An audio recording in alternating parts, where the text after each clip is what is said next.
up, buddy? It's good to see you. Today we are actually watching the Champions and Disasters video. I actually have not watched it at all. So this is the first time I'm going to be reacting with you guys to it.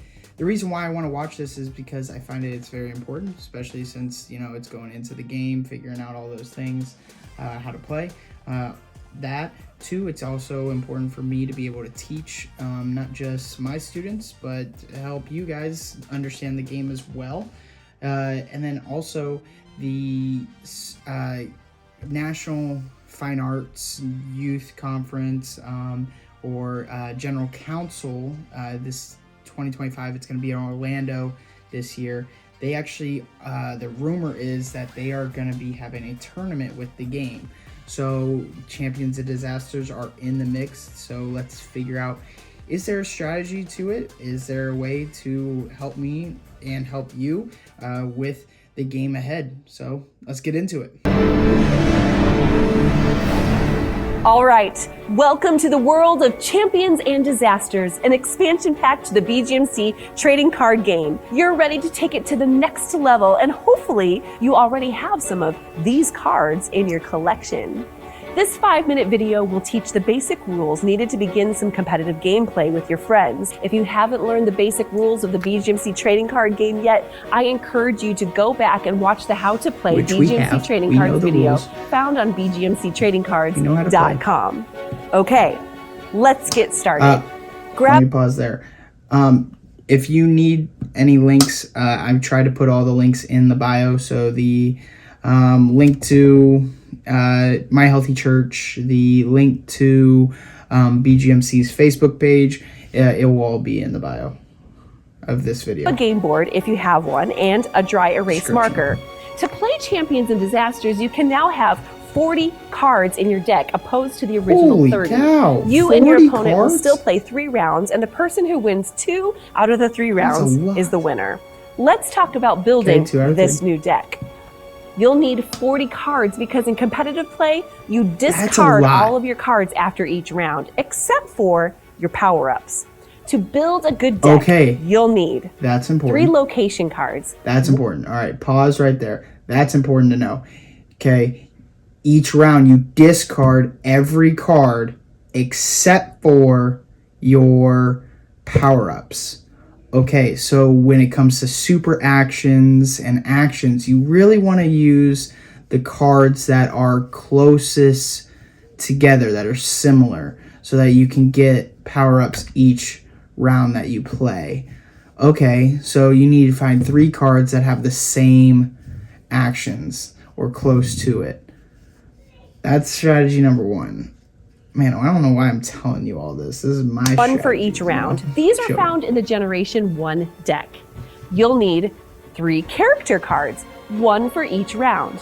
There are lots of new characters to choose from in Champions and Disasters. Change Agent Carissa, of course. Change Agent Carissa and Captain Commission. You can use any characters out there, but your best bet is to play your highest value characters. So collect those rare mystery cards and binder cards. Next, add at least 2. I don't agree with that. I don't agree with that because yes, the odds of someone having the same character as you, so you can use the partner card because the partner cards gives you the ×2 bonus.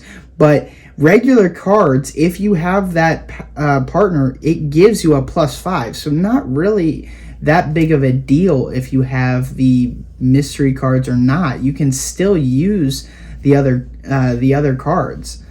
That's the one thing I've noticed. That's partners just me. And only 1 champion card to your deck. Champions act as super strong partner cards and feature godly missionaries who have paved the way for missions all over the world. You could only play 1 champion card per game, so decide which round you're going to play it and choose your champion wisely. All champion cards multiply your character's value ×2. But here are some situations where champion cards can give you an even bigger boost. Daryl and Sandy Blatchley give an additional +10 to all locations in Asia Pacific.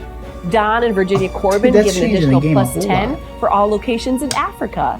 And David and Mary Boyd give an additional +5 to locations all over the world. Super cool. Now, Introducing just rocked 3 of Super David Mary Action Boyd. cards. In the expansion pack, you'll find higher value actions that have 3 power-ups listed on them. This gives you more possibilities to use those power-up cards. Next, add 3 Super Action cards to your deck with their corresponding power-ups. You can use the power-ups from the Generation 1 or the new Holo power-ups that just look really sharp. Okay, now here comes some really cool twists. Once your opponent plays their action or super action card, you can play a change of plans card on top of it and immediately give them a low value action in place of their original action. This forces them to find new power-ups and to take a lower score. You can add up to 3 change of plans cards in your deck with low value action cards to play with them. This is so much fun. I have the change of plans card, Windy Day, with the low value action card, Chores. My opponent won't see what's coming and will be forced to make the best of it in the face of adversity, much like real life. Oh! Next, you'll add up your score and see how many of your resources listed on your location card you can put in your barrels. This is really how you win the game. Stacking your deck with as many resources as possible is absolutely key. And in the Champions and Disasters expansion pack, you get versatile cards like food and water type, education type, or construction type that can be used in place of all the resources in that category. Little hint to all those kids out there who are trading their resources for shiny holos. Resources are where it's at. I'm just saying. Now, dun dun dun. Go Here chickens. Is the last We love the plot chickens. twist in the game. You may think you have won, but here's where you and your opponent play your disaster cards. Just like in real life, it's unpredictable and disaster strikes. So look at your opponent's resources and see if you have any disasters to take out a resource. My opponent has Bus Ministry, and I just sent a tsunami to wipe it out.